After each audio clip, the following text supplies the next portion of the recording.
We're the first one to put green on a rangefinder. We're the first one that put GPS on a rangefinder, right? We're the first one that did Bluetooth on a rangefinder. We're the first one that did a speaker with a LCD screen on it that talked to you and showed you the distance. Everybody else ripped us off after we did it, right? We're the first one to do customization. Another company just ripped us off this past month, right? And so I used to get pissed off. I'd be like, you know what?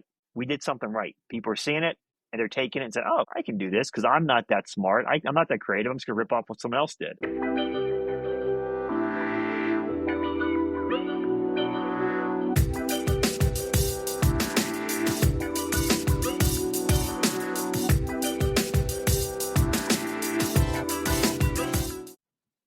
Welcome to another episode of Tools, Talents, and Techniques. And today I'm joined by Jonah Mytro of Precision Pro. So this is going to be a lot of fun because, there's many people that may be listening know that I'm into golf and consumer products and entrepreneurship. And I got a lot of questions and I want to learn more about Jonah. So I hope this is a productive conversation and an easy listen for the listeners out there and the people watching. So without further ado, here he is. Jonah, welcome to the program. Glad to be here. Let's kick this off. Let's go. That's right. Let's go. So, okay. Tell the listeners and viewers a little bit about yourself, just a brief intro, who you are and what it is that you do. What do I do? My kids ask me this all the time. What do I do? I sell rangefinders. That's what I do. No, this is my third business I've run since I've been 29 years old. This is the most successful business, the most fun I've had. We manufacture, design, and sell rangefinders, golf speakers. We have a golf app, all under the Precision Pro Golf brand. Been in business for 10 years, been through the ups and the downs of an economy, COVID, hiring, firing, vendors, direct consumer, Amazon. I mean, you name it, I've seen it. So yeah, we love golf and have fun doing golf every single day. So I got a ton of questions for you, but and especially when you say at 29. But before we get there, let's talk about your origin story. Where are you originally from, and what was your childhood like? So from DC, I grew up, went to school in Ohio, and kind of bounced around between Boston, LA, Philly. So I'm based in Philly now. So single mom, entrepreneur spirit. She started her own nonprofit when she was 25 years old, ran that for 40 years until she retired. Pretty successful, still going strong. But I've always had the entrepreneurial spirit. I didn't want to work for anybody, maybe because I don't like to listen to people, which can be a bad thing, especially when your wife's on your case about stuff. But I've always been, I think my first business was buying and selling stuff on eBay, basketball shoes, jerseys, finding stuff at Goodwill that I can flip and make money on. So I've been doing stuff since I was, in high school. And so when you were in high school and maybe even in college, like what in your mind did you want to do when you grew up? Like, did you have any type of career path that you envisioned? I wanted to design shoes. I wanted to work for Nike and be a designer. The issue is that pipe dream kind of blew up when I figured out I'm not that creative and I'm not a designer. Now I can tell you something looks good. That was my pipe dream, but honestly, I didn't know what I wanted to do until I got into college.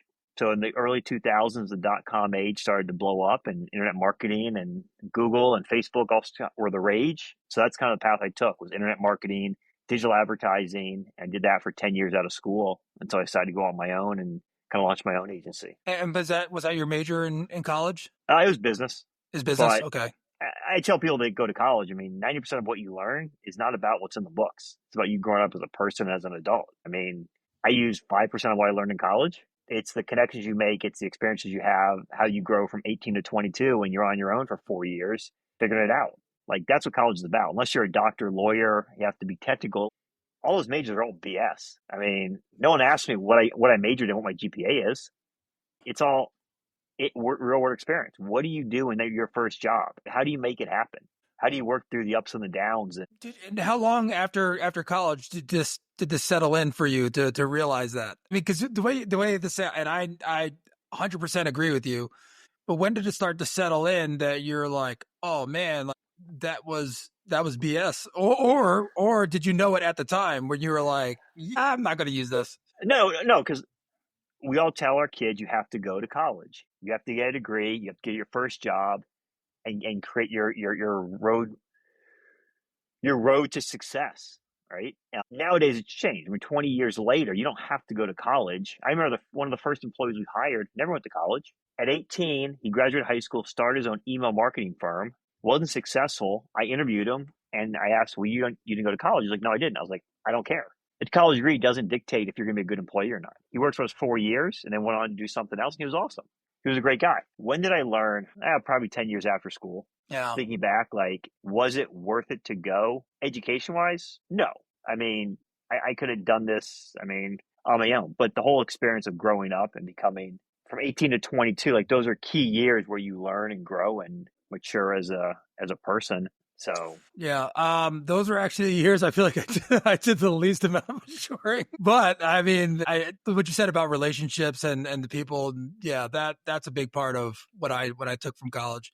So okay, I definitely want to touch on, because you said when this is the first thing that's been the most successful, with Precision Pro. Walk me through some of those years when you were trying to find your way, when you were learning about what the real world looks like. yeah, I mean, so again, I worked for an agency for 9 years and I learned a ton, but at a certain point I was like, I want to go do my own thing. So I started my own digital agency at 29 and just went to companies and said, hey, I'll run your website. I will do your social media. I will handle any digital marketing that you need. And back then, like it was an easy sell. Then I got hired in at traditional agencies where they would bring me in as their kind of digital expert and work with their clients. Then launched a couple e-commerce sites. Again, these were all, I consider these aren't scalable businesses. They're the sole entrepreneur business, right? You're gonna make a couple $100,000 a year. You're gonna work for someone. You got to bill your hours, and they were fun, but they weren't scalable. Where I'm hiring employees, I really want to scale the business to $5 million. So when you're doing these projects, and you mentioned your mother's entrepreneurial spirit and the things that were you looking for that? Were you actively looking for that thing for your next step? And like, what can I do? And what was that process like, if so? So I think every 3 years I look for something new, a new opportunity. So I was in LA doing digital marketing for a couple agencies as well as a couple clients and just having a good time doing it, right? Wasn't looking for anything like new. I met my business partner at a bar randomly. We started playing golf. He was looking for something to do on his end. He was a former golf pro that hated the actual working in a golf shop and golf course. And we kind of came up with this idea of starting this golf company. And we drew up our first kind of product idea on a napkin, went and made it, and then just went to market with it. All right, well, let's dive into this, because you made that sound so easy. It was. So okay, what bar were you at? Was this during the day, like at a lunch, or like how did this actually fortuitous meeting take place? So it was in Santa Monica, California, at a wine bar. And the only reason we went to the wine bar is because the birthday party I was supposed to go to got delayed by an hour. So we went to this wine bar. My fiance sat down next to Clay, who's my business partner, completely random. I sat down next to her. We started talking. Figured out he liked golf. I like golf. He had just moved to LA 6 months ago. And we said, oh, cool, let's go play some golf. And that's how it started. 6 months after that, we played, where was it? I don't know if it was the Venice Golf Club or it was I don't remember what course it was. But we were done playing golf and we were talking about kind of what issues he had helping golfers play golf and teaching them to improve. And he told me a couple of things, and we just said, hey, how do we make something to fix this? So we came up with a couple of products, a chipping mat, a putting aid that would help, that he could give to his students, that they could work on these different skills that he was trying to teach them. And when you're having this conversation, was this something that you guys were actively looking like, hey, what can we do? Like what business, or was it just shooting the shit, just talking about stuff? Just talking. It had nothing to do with running a business. I was consulting. I was full time, right? He was doing his own thing. So it was just a conversation of, hey, what was the biggest issue you had when you were working with your students, when you're teaching how to play golf? And that's how it started. And so so you're having this conversation, you're talking about it. How does this discovery turn into business? So I don't know what step it was, but at some point I said, why don't we make this thing and try to go sell it? So we went to the hardware store, we bought the stuff, the turf. And this is the mat. This is the hitting mat. This is the mat. And we basically made it, demoed it for some people, did a crowdfunding campaign, raised like 25 grand. No one to China and had it made. We brought them over, went and sold them. So I think we were buying it, landed for $17, selling it for $60. Then we did it again with a putting aid. It cost about a quarter to make. We were selling for $19.95. The issue we ran into is that training aids are very difficult to sell because you have to educate the consumer on why they need it. And the other issue is these things never break and they don't get lost. So it's a one-time sale. So after 6 months of doing this and selling these, we figured out we can't make enough money to support a business. And at that point, we were coming back from a trip from Phoenix, and I knew that Bushnell had a patent on rangefinders. Their patent was expiring in 2014. I knew the exact date it was expiring. And I said, hey, why don't we launch a rangefinder? We sell for $199. We'll be undercutting everybody by $100, and we'll create a business around it. And so he said, sure, let's do it. And at that point, there was only 3 competitors. It was Bushnell, it was Leopold, and it was Callaway and Nikon who had a partnership. And that was it. When you found, you say, we're going to go make this in China. Again, you make things sound so easy. So how did you go about finding the manufacturer, like the all the different things that I know from doing the stuff with ranges, like, really sussing people out, making sure they're the right one, quality assurance, all that stuff. How did you go about that process, especially if you hadn't had experience in that before, or did your business partner, did you have mentors along the way? Nope. This was let's get online, let's see if we can do this. So the whole idea was I talked to a lot of entrepreneurs, and their biggest thing is, I want to make it perfect, right? I'm going to spend the money tooling it and getting all the patents and like making it perfect and then come to market. I had the reverse idea. Make it mediocre, just get it to market and see if it sells. If it sells, then you could spend the money on the patents and the molding and the design when you really know it's a product that you can scale. So that was our whole idea. Like, hey, let's find a rangefinder. It's good enough to sell. We can slap our name on it, and we'll bring it to the market and we'll sell it. And so we used Alibaba and a couple other kind of online tools to kind of source stuff out of China. So we found a product, found a manufacturer, agreed on a price and a deal, and they shipped us 250 of these rangefinders. And so I love it. Just grip it and rip it. That seems like the motto. So, okay, you're doing this, and then you start to get traction. So what year is this? When this took? We launched May 1st, 2014. We had 2014. We had 250 units we had ordered that were in transit. It was about 2 weeks away from landing. So what do you do now? Yeah, you go sell. Yeah. And so what was your process like for that? You pick up the phone, call people. Yeah. Right. You call the stores. Hey, I got this awesome product. It's $199. Your cost is $120.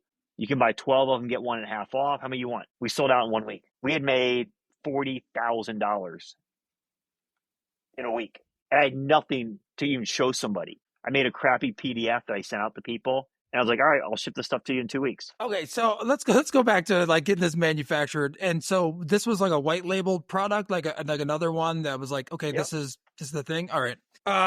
When you did that, I compared to like all pencils look the same. You slap your logo on the pencil. Now it's your pencil, right? It's your brand. That was our MVP. That was like, how do we do this and see if there's a market for this? Because we don't want to. Because the molding was $15,000-$20,000. I didn't have that. Right? Molding takes 6 months to a year. I'm like, we got to get this going now. I can't wait. So this is kind of like this is the best way to do it. Once we validated the market and said, hey, we can sell these, there's a market for this. Then we did the next step of, all right, we got to do CAD files. We have to do our own design, our own molding, all things that go into it. And that took 6 months. Okay. So you see the market, you're like, okay, we got something here. And then you start digging. So what were some of the things that you've learned along that process? Because, yeah, I mean, it's one thing to just grip it and rip it and just like do this, slap a label on it and do that and sell it. Like that's sexy. That's cool. It's fun. But then you're like, okay, if we're going to do this, we need to like really, focus and do certain things. And so what was that? Was anything in that journey eye-opening for you? So I think there's a lot of things. One was differentiation. Back then, rangefinders were very boring. Black, white, red. Like that was it. Our color was green. So we said, all right, we'll make it green on the faceplate, make a green button to it. We'll make a green box, make the case with green accents, because no one was using green. Green was different. And I could look out and see 30 yards away who uses my rangefinder on the golf course, right? Because I had that green faceplate on it. I can still do that. And my whole thing is you got to differentiate what you do. Because if you look like everybody else, you're boring, right? You got to be memorable. So we were trying to do something that was memorable. So our box, like this was our box. Yeah, for those listening, it's a green box. It's very distinctive. Yeah, that pops. Where everything else was black, white, and just boring. So we said, we got to make something cool that's different, that's unique. And so we did that. Number 2 was treat the customers with as much respect and dignity as you can, because they're the number one priority in your business. If you dick them around and screw them over, you'll lose the customer and you'll just lose your reputation. So we said, hey, we treat a customer like we want to be treated, do things for the customer that it goes above and beyond. So let's say sometimes a rangefinder is not working, there's an issue, I'll send them a new one, right? And don't even send the old one back, right? That experience, right, with that customer, whether it's a retailer or an end customer, speaks like goes a long way in terms of your reputation in the industry. And hopefully they're going to tell their friends and their golfing buddies about like how great experience they had. You know, I So love having these conversations, and this translates to everything. You know, like whether it's a product, a service, how it matters, and some of the details and how you do things really matters. How you show up in the world, how you respond to challenges. So yeah, that tracks with a lot of things that I think. But I let's want talk to about ask you. this. Yeah. Let's talk about the downside to this. Here's the Okay. downside with working where you can't control your supply chain. Mm. Have you ever seen the inside of a rangefinder? Actually, yes, I have. Yes, So I this is what it have. looks like. For the viewers that can't see, it's the internals with the microchips and all the different components. So this is the most important part. This is what really matters. What you have happen is, let's say China gives you a price, right, to manufacture that, right, $50. What they're going to do is they're going to say, hey, I can get these components a little bit cheaper 6 months down the road. So I'm going to cut my costs. I'm not going to use the same components just because I can save 5 cents or 10 cents here and there. And over the course of 10, 20, 30,000 units, it's a savings, right? But they don't tell you. So your first batch is great. Your second batch is great. Your third batch could have some issues. Your fourth batch could have some other issues. You don't know that until you test every single one. So 5 years into our run, we had an issue where we were transitioning to a new product, a new manufacturer. Our old manufacturer changed some of the components and the product stopped working. Now So that those just things, yeah, that's just something that when you don't actually like sit there and build it yourself, those are things that especially Asian companies want to do. The second thing I learned through all this is that Asia will tell you yes to everything. Hey, give me 10,000 units. Sure, why not? Let's go. But they'll deliver half of it and be okay with it. mm. And the issue is that if I commit to 10,000 units, I've sold 10,000 units. I only get 5,000. Well, I'm pissed. My customers are pissed. But China's like, well, we did our best. So now learning this again, you're going through the process and you're having these experiences and you're learning these things. Are there things that you feel like if you would have known that ahead of time, you would have done it? Or are you grateful that maybe some of your ignorance was bliss? The reason I asked this specific question is because based on what you're saying, and you're like, no, you're just blowing through stop signs. You're like, nope, I'm making this happen. I'm doing it. But then it's like, well, wait a minute. Okay, yeah, the QA should have been there, the quality assurance, or we could have went there for a spot check, or we could have put this in the spec, or in those. Are those things that you're like, well, I learned that lesson, and maybe I wouldn't have done that if I would have known, or they were worth the cost of just blazing through? When you're a two-man operation, which we were for the first 3 years, like, yes, you can check every single product. You know how long it takes? I was quality checking every single rangefinder that landed. It took me 60 minutes to do about 60 rangefinders. Yeah, no, Right. not scalable, not sustainable. So we're like, all right, we'll check every two rangefinders that every box will check, right? Or the factory has to check. Here's the thing: none of us are. Every business is going to go through these issues, right? Even if you've gone through them in the past, you're going to go through them in the future, right? You learn from it. So what's the biggest? I mean, the biggest issue I would have wanted to get in front of is when tariffs came into effect in 2019 and 20. We should have actively moved manufacturing out of China to other countries. Now we're doing that now because tariffs, I don't know if you remember, tariffs are 25. Pre-Trump, they were 0. It started at 10%, then went to 25%. You know what tariffs are now on these products? What's that? Percent. So that's moving, prohibitive. it is an issue that it took us 2 years to move from China to other countries to do production. You can't move production in 30 days or in 60 days. It takes years to do it. Even people that have millions of dollars to spend on it, it still takes time because at the end of the day, it's quality. If I make a crap product in another country, it affects my business. So I couldn't move to another country and make the same product unless I knew the quality was going to be in line, if not better than what I'm doing right now. When you mentioned the early days, it was a two-person operation and you're doing these things. Did you ever lean on other resources, mentors? Did you reach out to other people that have gone through it? Like what was your process of knowledge, or like books, reading, podcasts, anything that helped you along the way? Honestly, the first 3 years, just wing it, just go, just do it. I mean, I knew the digital background, right? So that was easy. I'd done the website stuff. I knew this is when Shopify was really taking off. So we did bring on a board of advisors like 5 years in. At the end of the day, some of those guys brought us some good kind of feedback. Some didn't, right? But a lot is just kind of learning through the experiences. I mean, there are some books that I read in terms of like kind of marketing and sales, but you'll figure out your own path. right? Now the industry you're in, you figure out what works for you, what doesn't. So again, a lot of it was just like, hey, through my experiences, this is what I think we should do. Let's go do it. And if we're successful, great. If we're not, we'll pivot and try something else. Do you have a process for your decision making?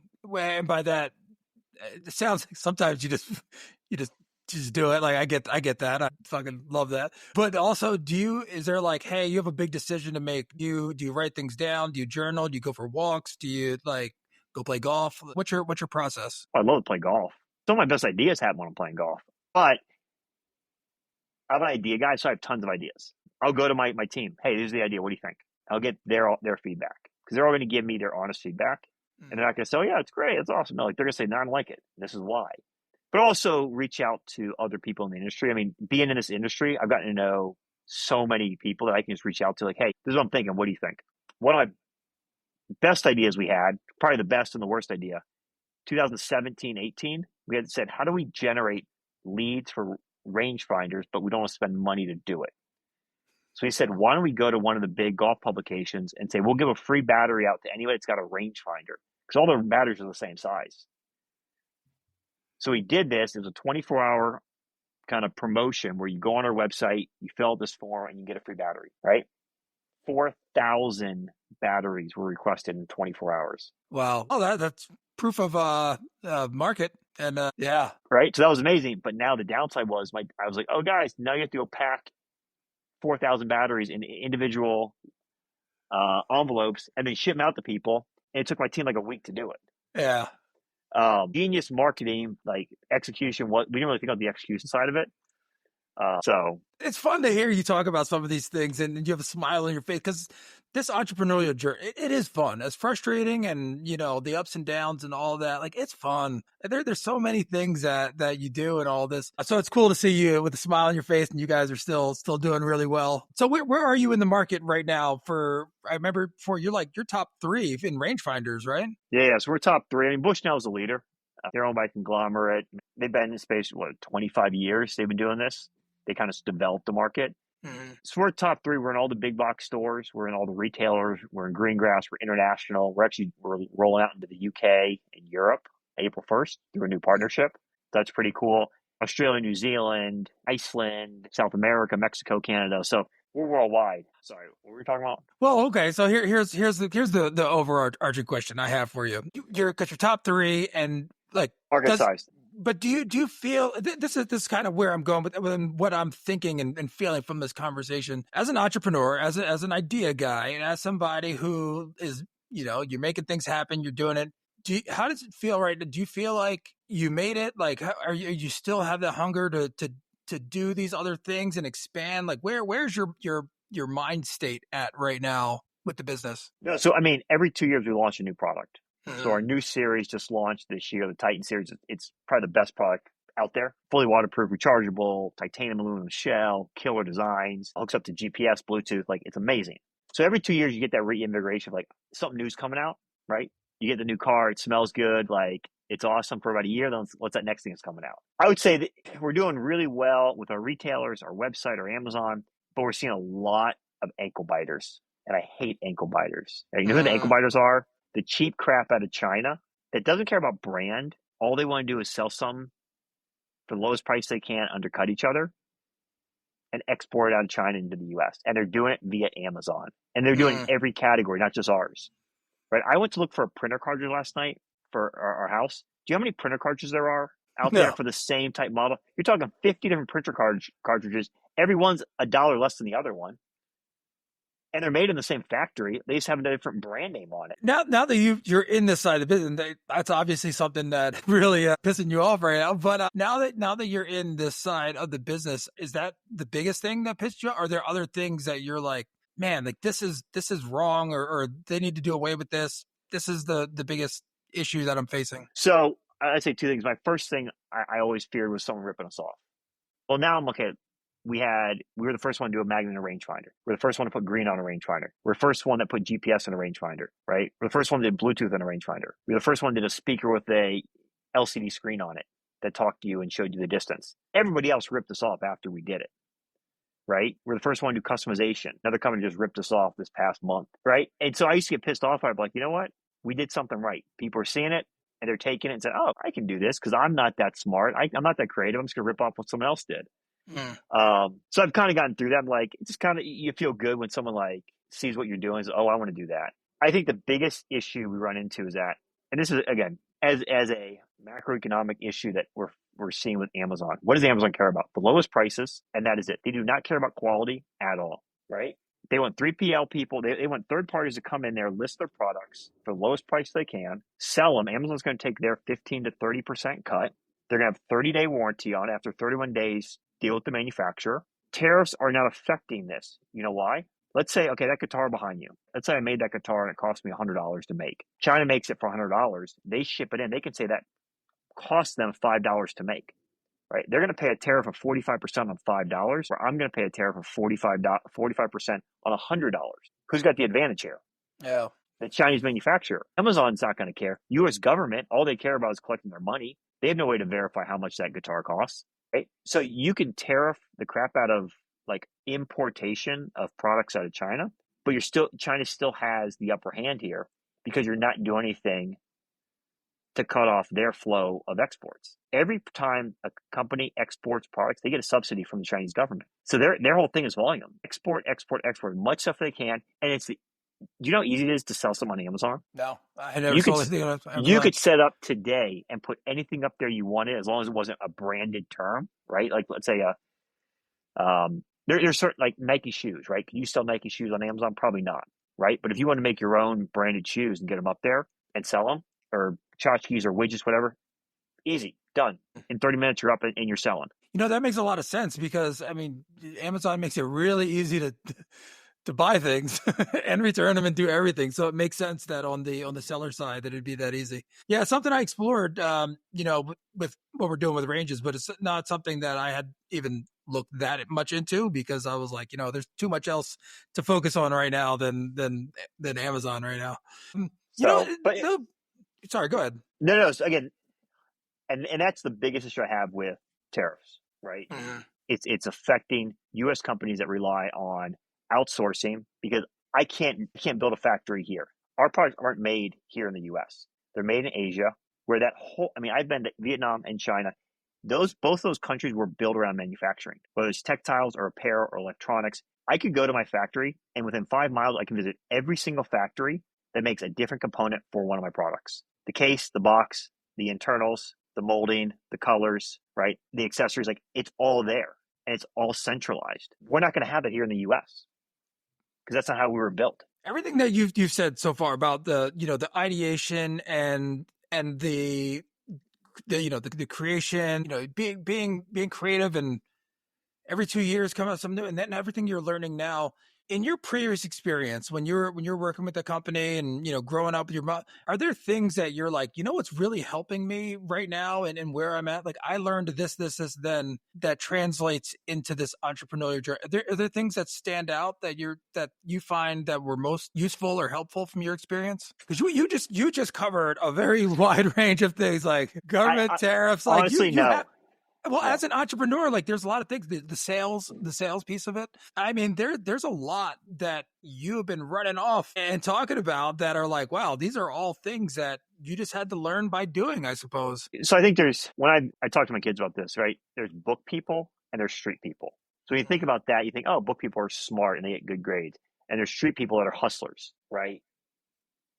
And I think it's not that way. Book people want to learn through reading, right? And what they teach you in books, right? Are they encyclopedia, the internet, whatever it is, right? The street people are the ones that learn through the experience of actually doing it, right?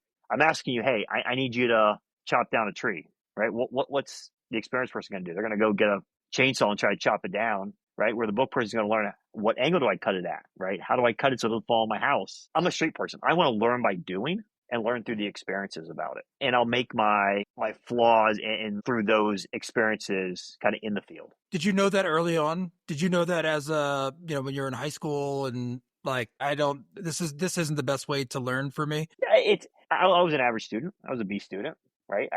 There are certain, every student has certain subjects they like and they hate, right? Good example, like Spanish, right? Like, why don't you know Spanish, right? You either take Spanish or French. My kids have to take Spanish as a first grader and a fourth grader. I don't get it. Like, is there something else? Like, why can't we teach them about money or entrepreneurship? Like something that actually is going to benefit them. If they want to learn another language, that's fine. But like, I just don't like. There's certain things that you never got. I tell my kids that today. I was like, I don't understand why you have to take Spanish right now. There's so many languages in the world. You can learn whatever you want. Learn something that's going to help you, like in your life. I'll say this. This is interesting feedback. People talk about what are you good at? Like, what are you passionate about? What are you good at? Right. So what are you good at? Me? You asking me? Yeah. Yeah. What are you good at? I think I'm good at a lot of things, actually. I'm good. I mean, you talk about in a work skill or a life skill? Whatever. Like work skill. What are you good at in life? Like what's your passion? I'm good at making things happen. I'm good at making ideas a reality. Okay. And everybody talk about it's always a thing of like, hey, what's your passion? What do you want to do? And it's like I want to work for a golf company. I want to work for Nike. Like, but you have to take a step back and be like, no, but what are you really good at? So I'm really good at sales, right? Whether it's selling a product or an idea or a customer or a new sales rep, right? Like that's what I'm good at. I can do it for any industry I want. And everybody's got to figure out what are they good at, right? We work with a designer. He's great at designing stuff. Yeah. He's a terrible salesperson, but he's good at designing.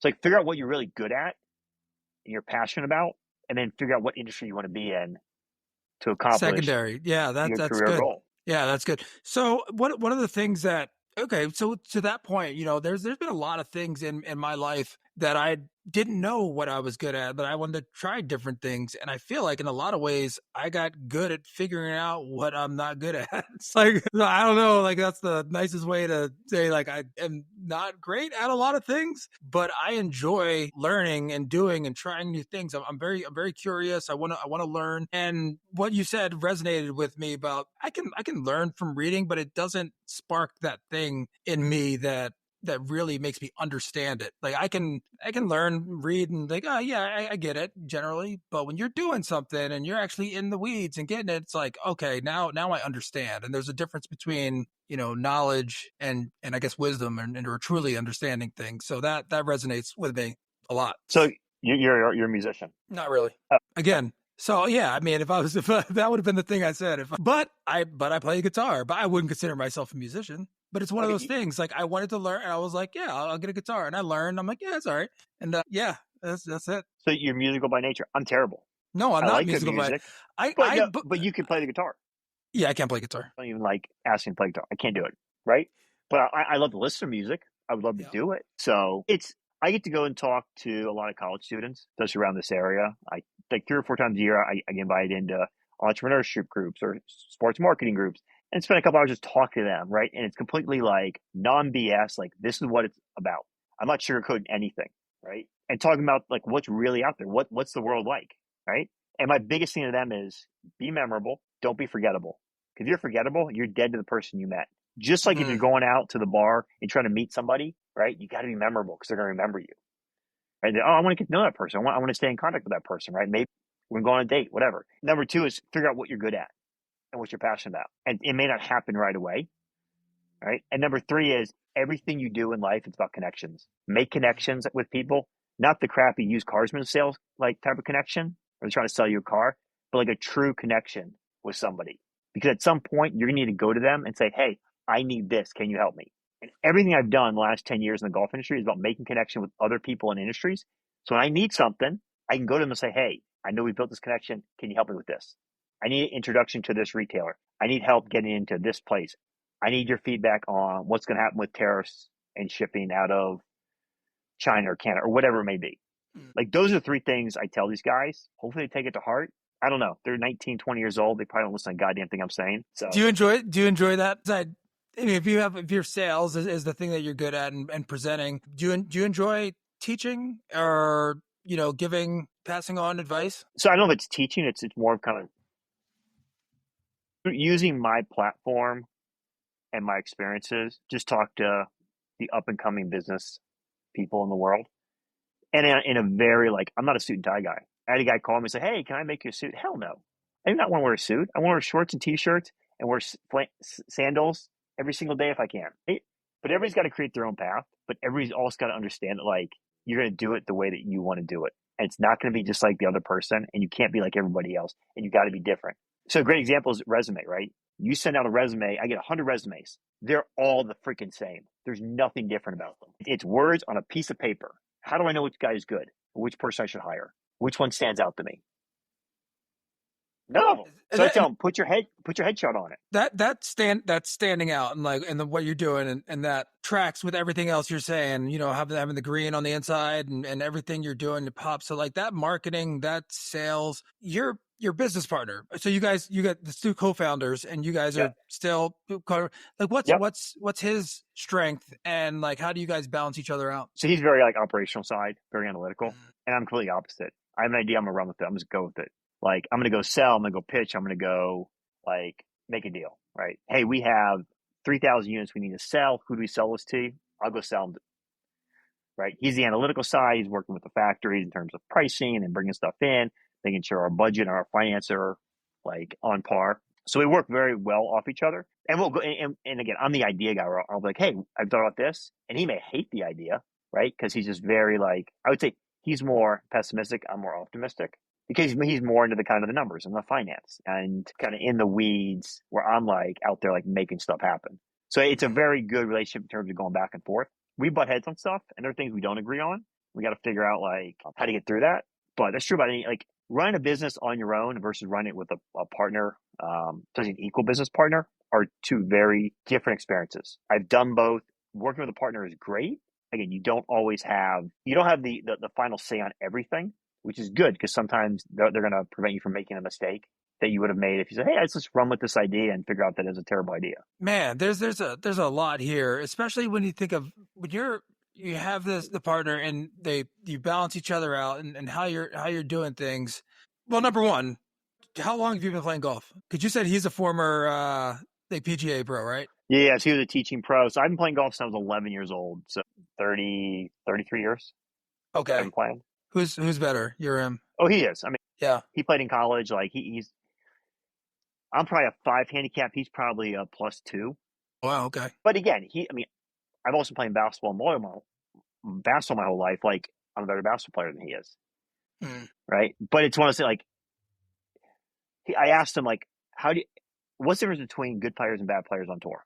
He said, all the guys can drive down the middle. All the guys can hit it right on the green. The difference is 125 yards and in, and they're putting and they're shorting. That's where it makes the great players from the mediocre players, right? Your top 10 versus your top 100.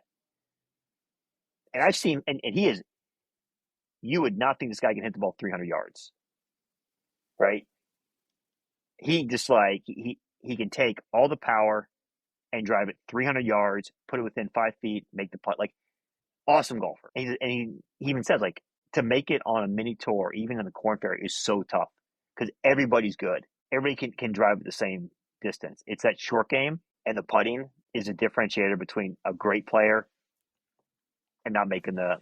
That always amazes me when I play with people that are scratch or plus handicap, and I don't do it often. Play with those folks, but when I do, sometimes I think like, wow, it's crazy that you are that good and you're not even sniffing the pros. Like the difference between those folks and the people that are on tour, it's night and day. And yeah, it's crazy. But now that you know what you know, and I want to be mindful of time. We can take off here, and I have a couple more questions for you. Do you wish, or somehow, like you started earlier? Because sometimes people are like, "Man, if I would have started playing guitar earlier, maybe I'd be that further along." Is this something that you were like, "Man, if I could have just did this faster," even though you just blew through a lot of the signal posts along the way? Is this something that you think back on and not regrets, but like, man, if I would have done this or that at this point, maybe we'd be even further ahead in life?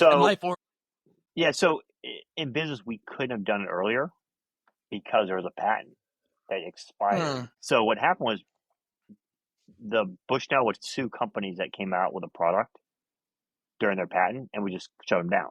So we started the first day we could, right, to do this. This is what I would say. During the COVID boom of golf, there were so many people reaching out to me. Let's buy the company. I want to buy the company. I want to buy it. Like, no, we're good.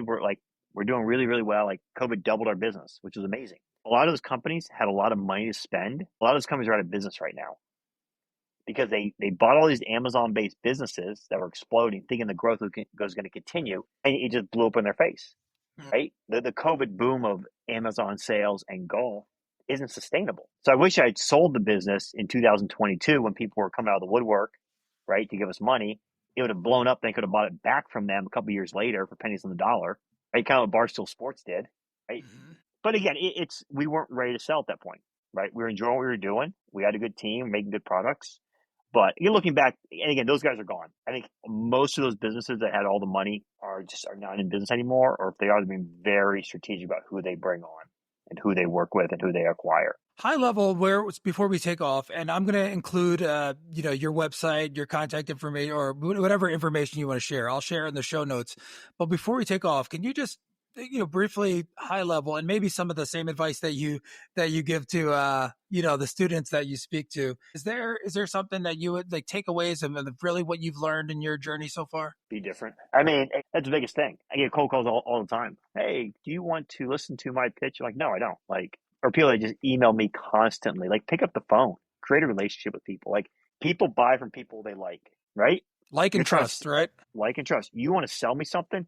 You got to connect with me. What's that connection? Because if you don't connect with somebody, it's very tough to sell them something unless they know they need it. And what's that connection look like? Do you connect because you went to a similar school, or you root for the same team, or you have kids and you can connect over kind of the kids and the issues you have there? I mean, and again, it's not just for sales, but translates into everything, right? Whatever occupation you're in, you're always selling, right? Yeah. You're a lawyer, you got to pitch your client on this. If you're an ad agency, you got to pitch the client and the media partner on doing something. You work for a big conglomerate, you got to pitch them on a new product idea or a new marketing opportunity that you think is going to make sense, right? We're always selling. It's interesting when you ask me, and that's one of the reasons I love having these conversations. When you ask me, what am I good at? And it's oftentimes like sometimes we don't recognize like what we're really good at. And there's people that tell me that I'm good at certain things, like even with sales and the account management and the commercial real estate and the things that I do in that neck of the woods. And I don't know that there's something there that I really want to think about. And I thank you for bringing that up and even asking that question for that, because sometimes I want to lean into things like, yeah, this is really what I like doing, but also I like doing other things too. So I don't want to. And for me, it's more about like identity. Like sometimes I don't want to identify as one thing because I feel like I'm getting pigeonholed. But you sparking that question makes me think like, you know what, just jump, just do it, just go forward with that. Know you're good at it and just keep going. Hey, you're going to be good at something you can do in different industries, right? So you can do that in different industries, but just again, figure out what you're good at. Double down. And then from there, use that kind of expertise and love for it and figure out what you want to do with it. Okay, I said that was going to be my last question, but I got another one. Is there anything that surprised you in your life journey so far that you're good at that you didn't think you were? I mean, I didn't know I was good at sales, right? It took me a while to figure out that I was good at it because I never really had a sales job. I was marketing, I was advertising. And when you actually start selling like either selling a digital or physical product, like you have to have the wherewithal to you can't take no for an answer, but you also have to go after the customers that you want to close and figure out what the right path is there. So probably the last 8 years, I'm like, hey, like this is what I'm really good at. When we start thinking about where can I bring the most value in our business, it's getting out there and selling to our customers. And whether that's, again, educating customers about why our product is great or why our product is better than our competitors, or doing pitch meetings with, our big box guys, right? I go in, I talk to Dixon Golf Galaxy once a year. Like, hey, here's a new product. This is what you guys need to bring in, and this is why. Right? Because the best product out there, it's got the best warranty. It's waterproof. Everybody's going to want it next year. This has got to be in all your stores. I'm selling them not on like, do you think you want to bring it in? Like, no, you have to bring this in. This is going to be the best seller. How many do you want to buy? You learn this from doing, just being out there doing it. That's the only way to do it. Yeah. Have you ever had, so I'll take you're out to dinner and it's like, would you like to see a dessert menu? Right? Of course. Or someone comes over and says, hey, here's the plate of desserts. Which one do you want? Right? What are you going to get you excited? Right? It's like, oh my God, I want that one. Or your kids are going to be like, I want that one. Versus you look at a menu of words, you're like, this sounds good, but what looks good, it's just the way you position it. Sure. Right. And again, I had somebody tell me this, like, you have that thing to like get someone on the hook. And the way you talk to people in terms of like what you're passionate about, what you're trying to like sell them on, like is different than other people. So I don't know. there's a lot. That's what, again, why I love having these conversations, because even coming into this and, our previous conversations and we're thinking about, like, golf and rangefinders and the business, but like going into the sales piece of this, and also the fact that you differentiate the sales, from your marketing experience. I found, especially when I'm talking to people that aren't in the sales world, or, even peripherally, like they lump everything together, but like branding is not marketing, is not sales, is not account management. Like they're all different things. They're all related. They all, swirl in the same tub, but they're all, there's a different thing to it, and there's an art to it, there's a science to it, and you can only truly learn by doing and Yep. experiencing and getting feedback and figuring out for the next step. So that's really cool that that's so big in your line and what you do. So Jonah, hey, listen, man, you've been very gracious with your time. This has been a lot of fun. Always great talking to you, and congratulations on your success. I know you can find your products everywhere, but before we go out, do you just want to tell where people can find you? And I'll include all of your information in the show notes as well. So our website, precisionprogolf.com. You can go on Amazon. You can go to Golf Galaxy, PG Superstore, Worldwide Golf, any of your local green grass store. If you're listening in an international market, reach out to us and we can get you in contact with one of our retailers. But no, Precision Pro Golf is a brand, rangefinders, GPS. If you don't want to buy one of our products, that's fine. Download our app. It's a free golf app. It's got wind, it's got GPS, it's got slope. You can see every single course. It's free for everybody. It'll always be free. It's in the iPhone store as well as Android. So that's how we kind of get that person excited about bringing them into the family of Precision Pro Golf. All right. Sounds good. Again, Jonah, thank you for your time. Awesome. Appreciate that. Bye, guys.